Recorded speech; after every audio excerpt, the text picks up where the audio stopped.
What's good and what's mobbing, man? Good morning to y'all, man. Let's get into this October 18th devotion. 1 King chapter 5, verse 4. But the Lord, my God, has given me rest on every side. There is no adversary or disaster.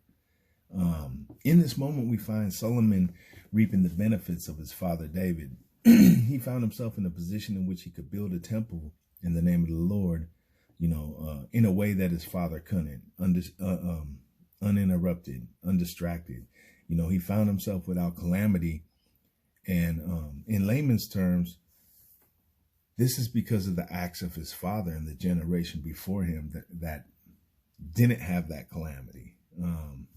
And he was able to, because of that, he was able to exist in a period of peace, being uninterrupted by famine and war. And Solomon was able to devote his time without being diverted, or without the facing the opposition from Satan.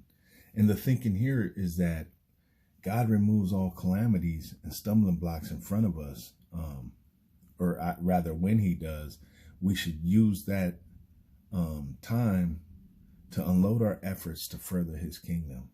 That in those moments, we should propel the gospel to face challenges that were hard to overcome in troublesome times. That we should take advantage of these moments,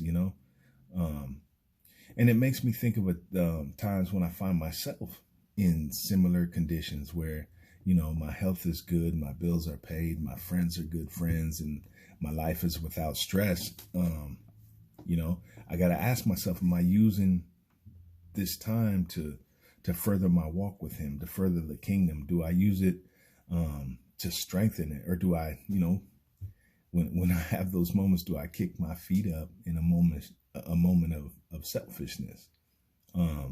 Because Jesus came in this fashion. He's the metaphorical generation that came before us and took on all this turmoil, stress, and strife, that we may have peace and rest in our lives. And in that peace and rest that came with Jesus, the question is, have we used it to further the kingdom? Are we operating outside of our own selfishness and really, seizing the peace and rest that can only be provided by Jesus? And that's the thing we have to ask ourselves, because we can all do better with more faith, including myself. So I just want to encourage you that sacrifices have been made, and we can see the sacrifice of a generation before Solomon.